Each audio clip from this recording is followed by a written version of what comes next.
Hello बच्चा लोग, welcome to गणित अंक। बच्चों क्या हाल चाल है, कैसे हो आप?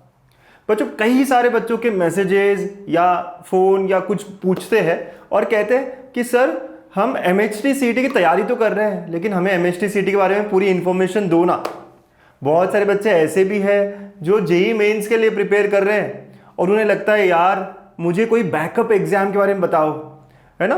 तो बच्चों आज हम बात करेंगे उसी एग्जाम के बारे में जो आप सबके लिए बहुत इंपॉर्टेंट है, वो है MHT CT 2024। यस बच्चों, इस वीडियो में हम जानेंगे सारी इंफॉर्मेशन कि क्या एलिजिबिलिटी है ना, ये एग्जाम कैसे कंडक्ट होती है, एग्जाम का पेपर पैटर्न कैसे होता है, कौन कौन से कॉलेजेस हैं और कितने अच्छे कॉलेजेस हैं और कितने मार्क्स पे क्या कट ऑफ पे हमें वो अच्छे और बेस्ट कॉलेज मिल सकते हैं। तो ये सारा डिटेल में हम जानेंगे आज के इस वीडियो में। तो बच्चों इसको आखिर तक देखते रहना, सारी इंफॉर्मेशन बहुत बहुत काम की है आपके लिए, ठीक है। और हाँ, ऐसे कई सारे वीडियोस आपको मिलते रहेंगे इस चैनल पे, तो अगर आपने अभी तक सब्सक्राइब नहीं किया सब्सक्राइब करो, अपने सारे फ्रेंड्स को शेयर करो, क्योंकि यहाँ पे सारी इंफॉर्मेशन कैसे प्रिपेयर करें, है ना, कैसे हम आगे बढ़े, क्या क्या हमारी स्ट्रैटेजी होनी चाहिए। और इसके अलावा आपको पता है कि मैं आपको मैथ्स भी बहुत अच्छे से बहुत इजी तरीके से पढ़ाने वाला हूँ, ठीक है। तो चलिए शुरू करते हैं आज का ये MHT CT 2024 की सारी इंफॉर्मेशन। तो वो जो सबसे पहले है ना, ये स्टेट लेवल एग्जाम है और ये कौन कंडक्ट करता है, तो ये कंडक्ट करता है महाराष्ट्र स्टेट, ठीक है। और यहाँ पे जो एडमिशंस है कहाँ मिलती है, महाराष्ट्र के इंजीनियरिंग कॉलेजेस में या महाराष्ट्र के मेडिकल कॉलेजेस में यहाँ पे एडमिशन मिलती है ना, फार्मेसी के लिए बताऊंगा। ये जो एग्जाम है ये दो ग्रुप्स के लिए कंडक्ट होती है, एक PCM जो कि इंजीनियरिंग एंड टेक्नोलॉजी के लिए होता है, ओके, और एक PCB जो फार्मेसी और एग्रीकल्चरल कॉलेज के लिए होता है, ठीक है। ये एग्जाम एक बार होता है साल में, कितनी बार, एक बार। और बच्चों महाराष्ट्र के जो कॉलेजेस है ना, ये एक्चुअली बहुत रेप्यूटेड कॉलेजेस है ऑल ओवर इंडिया। यस बच्चों, इसीलिए ये एग्जाम बहुत इंपॉर्टेंट है और बहुत सारे बच्चे देते हैं, ठीक है। तो ये हुई हमारी बात। और ये एग्जाम कैसे होती है, तो ऑनलाइन मोड में ये एग्जाम कंडक्ट होती है। ये एग्जाम साल में एक बार ऑनलाइन मोड में होती है। इसके अलावा इसका जो लैंग्वेज ऑफ पेपर है वो इंग्लिश होता है, ठीक है। और ये एग्जाम कब कंडक्ट होती है, तो मई मंथ में यूजुअली एग्जाम कंडक्ट होती है, लेकिन 2024 मई में होना थोड़ा डिफिकल्ट है। क्यों, इलेक्शंस का टाइम है, यस। और जब भी इलेक्शन का टाइम होता है तो एग्जाम आगे पीछे हो जाती है, राइट। तो यस सर, तो रजिस्ट्रेशंस कब स्टार्ट होंगे, कब होंगे, तो मार्च महीने में पूरा महीना रजिस्ट्रेशन चलता है। यूजुअली एप्लीकेशन फीस 800 रुपीज़ की होती है, ठीक है। और बच्चों मैंने जैसे कहा बहुत सारे बच्चे इस एग्जाम को अटेम्प्ट करते हैं।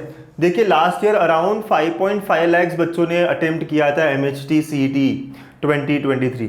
यस, इतनी डिमांड है इस एग्जाम की। और अगर ज़्यादा बच्चे हैं तो कंपटीशन भी ज़्यादा ही रहेगा, ठीक है। तो कंपटीशन ज़्यादा बच्चे, अच्छे कॉलेजेस, ये एग्जाम बहुत एप्ट है उन बच्चों के लिए जो जेई मेंस के साथ साथ और भी डिफरेंट एग्जाम देना चाहते हैं।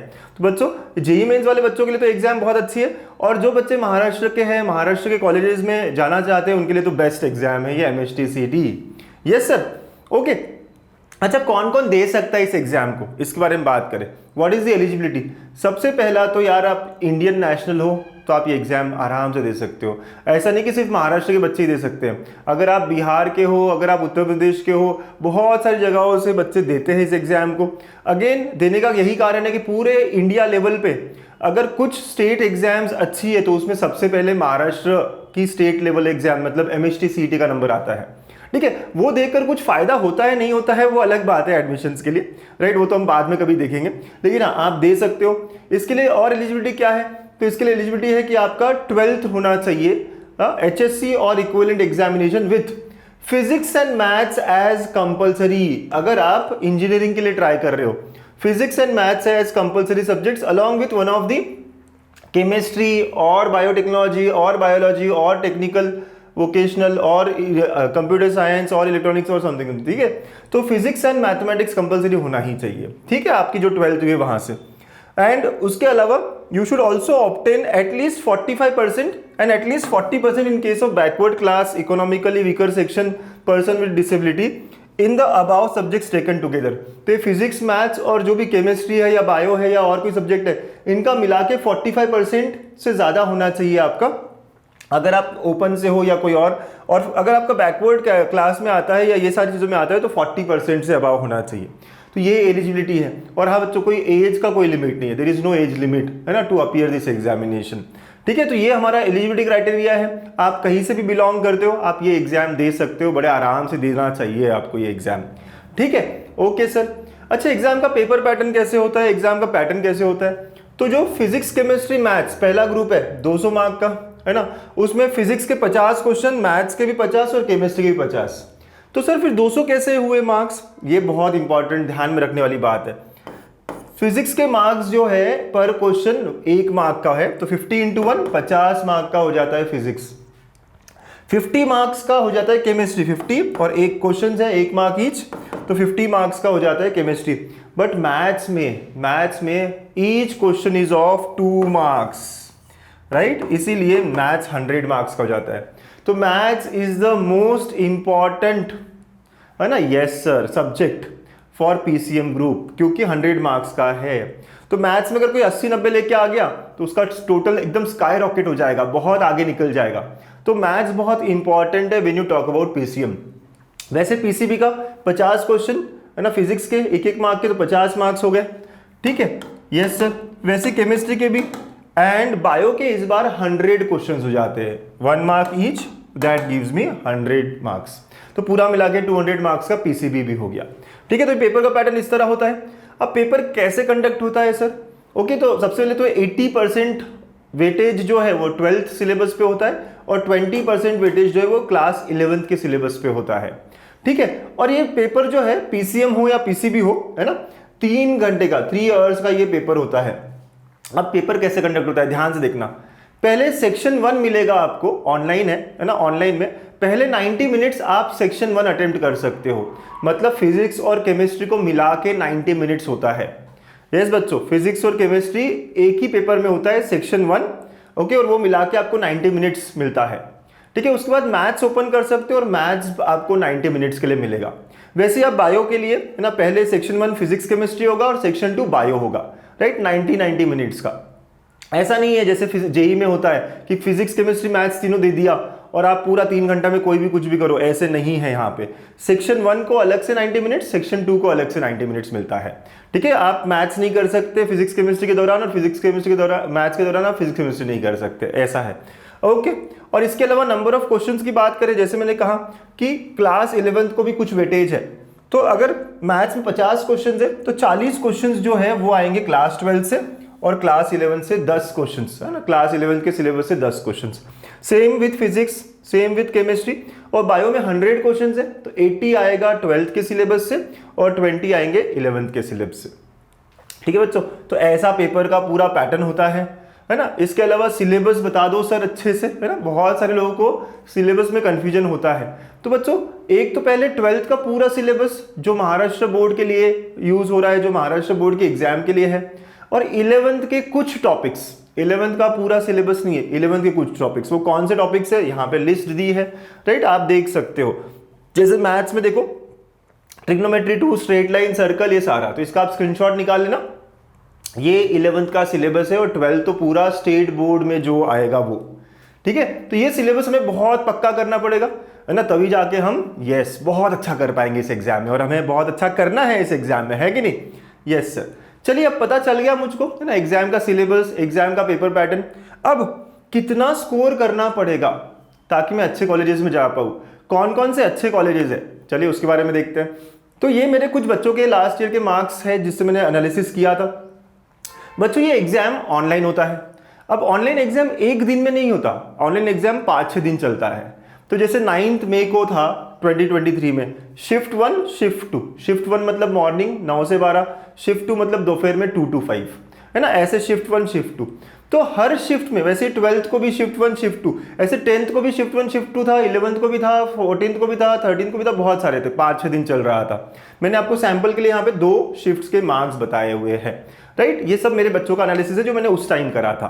ठीक है, तो बच्चों देखो, हर शिफ्ट में कैसा होता है कि 9th में शिफ्ट 1 में जिसका भी हाईएस्ट स्कोर आया होगा, अज्यूम करते हैं कि 50,000 बच्चों ने अलग अलग जगह पे एग्जाम दी 9 मई को शिफ्ट 1 में, और इन 50,000 बच्चों में जो भी टॉपर होगा उसको 100 परसेंटाइल दिए जाते हैं, और उसके बाद जो होगा ऐसे अकॉर्डिंगली हम परसेंटाइल्स को कम कम कम कम करते जाते हैं। तो बच्चा 146 वाले बच्चे को 99.61 मिला था शिफ्ट 1 9 मई को, राइट। 146 9th में शिफ्ट को 99.65 मिला था। अगर आपको 144 पे 99.32 था, 133 पे 99.2 था। तो डिपेंड करता है कि उस शिफ्ट में टॉपर कितने पे आया, पेपर कितना लेवल डिफिकल्टी था, वगैरह वगैरह वगैरह। और बच्चों आजकल जो है ना बहुत सारे जेई लेवल के क्वेश्चंस आने लगे हैं एमएसटी सीईटी में, इसीलिए भी ये ड्रॉप दिखता है आपको कि सर 144 में 99.32 या 99.61 मिल जाते हैं। यस, ये मिले हुए हैं, लास्ट ईयर के स्कोर्स का ही मैं है ना आपको रियल डेटा दे रहा हूँ। तो ओवरऑल अगर मैं बताऊं, ओके अच्छा, ये जो मेरे बच्चे है ना, मैं कह रहा हूं ना कि ये मेरे बच्चों के मार्क्स वगैरह वगैरह हैं, तो चलो कुछ बच्चों के बारे में बता भी देता हूं यहां पर मैं। तो ये मेरे 2023 के कुछ अच्छे अच्छे बच्चे 3-4 मैंने यहां बताए हैं, है ना। इसके अलावा आप बहुत सारे बच्चों के बारे में देख सकते हो, जान सकते हो ऑन माई इंस्टाग्राम हैंडल गणित अंक, है ना, गणित_अंक। इंस्टाग्राम पे आप देखोगे काफी बच्चों के बारे में बताया हुआ है, काफी बच्चों के रिव्यूज वहां दिए हुए हैं। देखिए 99.96 मिले थे मोनिश को, है ना, इसका स्कोर था 84 इन मैथ्स, ठीक है। उसके अलावा मृणाल को 99.91 मिला है अपने शिफ्ट में, प्रथमेश को 99.75 मिला है, 99.85 मिला है मानस को। तो बहुत सारे बच्चों ने 99.8 99.9 ऐसा भी स्कोर किया है हमारे लास्ट ईयर के क्रैश कोर्स में, 2 महीने के क्रैश कोर्स में। इस साल तो हमारे पास बहुत टाइम है, हम करेंगे 100 लाएंगे। यस, ये बच्चे थे 99 के ऊपर, मेरे 60 बच्चों के अराउंड स्टूडेंट्स थे। 98 और 99 के बीच में अगेन 67, मतलब 98 के ऊपर अगर हम देखें तो 120 प्लस स्टूडेंट्स। यस बच्चों, 98 के ऊपर 128 प्लस स्टूडेंट्स, और 90 के ऊपर तो 611 स्टूडेंट्स सर। यस, टोटल मेरे पास 1000 के आसपास बच्चे थे, इतने सारे बच्चों ने 90 क्रॉस किया है। देखा आपने एमएसटी सीईटी 2023 में तो गणित अंक ने मचाया है। यस, और 2024 में और भी मचाएंगे। तो ओवरऑल मैं बताना चाह रहा था आपको कि कितने मार्क्स पे कितने परसेंटाइल होने चाहिए। तो बच्चों अगर आपका 160 के आसपास टोटल आता है 200 में से, आउट ऑफ 200, तो आप 99.9 के अराउंड पहुंच जाओगे, दैट इज फॉर श्योर। पक्का आपको अब स्ट्रैटेजी बनानी कि 160 कैसे मिलेगा, मेरे कौन कौन से सब्जेक्ट कितने स्ट्रांग है ना, ये सब बनाना पड़ेगा। ये सब हम आगे के सेशन में देखेंगे भी। ओके, 140 से 160 के बीच में है तो आपका 99 क्रॉस हो जाएगा आराम से। अगर 110 से 140 के बीच में है तो आपका 96 से 99 के बीच में परसेंटाइल आएगा। 90 से 110 है तो ये 90 से 96 के बीच में आएगा। ये सब मेरा लास्ट 2 इयर्स के डेटा का एनालिसिस है ना, और यूजुअली इसी के अराउंड घूमेगा, ठीक है। तो कितने मार्क्स होने चाहिए ताकि मेरे कितने परसेंटाइल आए, ये मुझे समझ में यहां से आ जाता है, ये ध्यान रखना पड़ेगा मुझको। अब दूसरा क्वेश्चन आता है, सर ठीक है इतने परसेंटाइल तो आ गए, अब इन परसेंटाइल पे मुझे बेस्ट कॉलेज मिलेगा क्या, है ना, best college, top college in Maharashtra मिलेगा क्या। चलिए है ना, अब देखते हैं कि कौन कौन से कितने कितने कॉलेजेस है, कहाँ कहाँ पर है, कौन से बेस्ट है और किसे हमें टारगेट करना चाहिए, है ना, ये हम ध्यान रखते हैं। तो बच्चों अगर देखा जाए तो महाराष्ट्र की जो इंजीनियरिंग के लिए there are total 329 college. Yes बच्चों, बहुत सारे कॉलेजेस है। कितने? 329, बहुत होते हैं। उसमें से ज़्यादा से ज़्यादा बच्चे जो है ना वो मुंबई और पुणे को ही टारगेट करते हैं।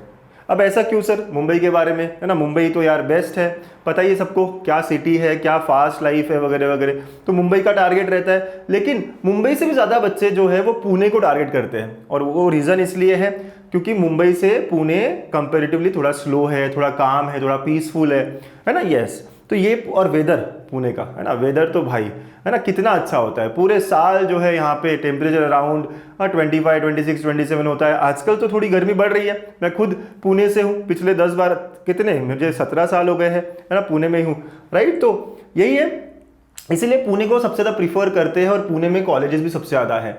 पुणे रीजन में 121 कॉलेज है। अब पुणे रीजन का मतलब सिर्फ पुणे नहीं, पुणे रीजन में सांगली भी आ जाता है, कोल्हापुर भी आ जाता है ना, अराउंड एरियाज। तो 121 कॉलेजेस। मुंबई रीजन में देर आर 68 कॉलेजेस इंजीनियरिंग के लिए। नासिक में 47, नागपुर 42, अमरावती 28, औरंगाबाद 23, राइट। तो इतने सारे कॉलेजेस पूरे मिला के 329 कॉलेज। यस बच्चों, तो बहुत कॉलेजेस है, लेकिन अच्छे कॉलेज में जाना बहुत ज़रूरी होता है, राइट। तो अच्छे कॉलेजेस कौन कौन से हैं सर, और क्या क्या उनका कट ऑफ है सर। और यूजुअली बहुत बच्चे जो है कंप्यूटर, आईटी और रिलेटेड ब्रांच के बारे में बात करना चाहते हैं, तो मैंने यहाँ पे कट ऑफ दिखाया है, ये कंप्यूटर, आईटी और रिलेटेड ब्रांच के लिए है ना। कंप्यूटर रिलेटेड ब्रांच का कट ऑफ है, कट ऑफ मतलब क्लोजिंग रैंक है ना, जो फर्स्ट राउंड था है ना MSTCT 2023 में, हाँ उनका क्लोजिंग रैंक, ठीक है। तो पुणे के बेस्ट 5 कॉलेज कौन कौन से है, तो पहला है कॉलेज ऑफ इंजीनियरिंग पुणे, जिसे हम COEP कहते हैं, right, this is best college of Pune. फिर उसके बाद में है PICT, Pune institute of computer technology, है ना, PICT सेकेंड बेस्ट है। थर्ड, अब ये पुणे का नहीं है लेकिन ये बहुत अच्छा कॉलेज है, सांगली का, वालचंद सांगली, राइट, तो वालचंद सांगली थर्ड पे आ गया। फिर ये VIT पुणे है ना, बिबेवाड़ी में जो है VIT पुणे, ये 4th नंबर पर आ गया। और ये PCCOE, Pimpri Chinchwad college of engineering, PCCOE, ये 5th नंबर पर आता है। इसके अलावा एक और है जो गर्ल्स कॉलेज है सिर्फ, कमिंस कॉलेज, राइट। तो ये 5-6 कॉलेजेस है, बहुत अच्छे, बहुत अच्छे। और इन कॉलेजेस में अगर आपको पहुंचना है तो आपका मिनिमम परसेंटाइल 98.5 होना चाहिए। तो अब आपको अंदाजा आने लग गया होगा कि 98.5 मतलब मेरा परसेंटाइल कितना होना चाहिए, और 98.5 मतलब मेरा मार्क्स कितने होने चाहिए, तो मार्क्स या कितने होने चाहिए, 140 प्लस। तो ऐसे आपको थोड़ा अंदाजा लेना पड़ेगा ताकि मैं बराबर तरीके से प्रिपेयर कर सकूं, मैं बराबर तरीके से टारगेट कर सकूं कि मुझे टॉप 5 में ही जाना है पुणे के, मुझे 98.5 क्रॉस करना ही करना है, मुझे 140 प्लस लाना ही लाना है। ऐसे टारगेट लेके अगर हम पढ़ाई करेंगे तो यार हम मचा देंगे, है ना, मचा देंगे पक्का, ठीक है। ऐसे अगर मुंबई रीजन के बारे में बात करें, ओके, तो मुंबई में सबसे बेस्ट कॉलेज है VJTI, ठीक है, उसका कट ऑफ देखो यहाँ पे आप। फिर उसके बाद में नेक्स्ट है ICT, है ना, yes, institute of chemical technology. अब ये कंप्यूटर IT के लिए नहीं है लेकिन इसकी जो ब्रांचेस थोड़ी अलग है ना, केमिकल, पॉलीमर, ऐसी कुछ ब्रांचेस है, लेकिन इसका भी बहुत अच्छा नाम है, बहुत रिप्यूटेड कॉलेज है। फिर एक सरदार पटेल कॉलेज है, सरदार पटेल के भी 2 है ना कॉलेजेस, एक है कंप्यूटर IT रिलेटेड और एक है सिविल और मैकेनिकल के लिए। फिर उसके बाद में DJ सांघवी और उसके बाद में थाडोमल सहानी। तो ये टॉप 5 कॉलेजेस इन मुंबई है। तो मोस्ट ऑफ दी बच्चे जो है पुणे मुंबई के कॉलेजेस को टारगेट करते हैं, राइट, ये है। और इनका भी क्लोजिंग आप देखेंगे तो इनका भी परसेंटाइल देखो आप, 98.5 पे टॉप 5 कॉलेजेस यहाँ क्लोज हो जाते हैं, राइट। क्लोजिंग है मतलब लास्ट बच्चा जो इस कॉलेज में जाता है वो इस अराउंड परसेंटाइल में जाता है। तो 98.5 हमें टारगेट करना पड़ेगा, ये हमारा नंबर हो सकता है, और उसके लिए हमारे मार्क्स 140 क्रॉस होने चाहिए। इसके अलावा अगर कोई नागपुर का कॉलेज देखे तो यार नागपुर में भी एक रामदेव बाबा बहुत अच्छा कॉलेज है।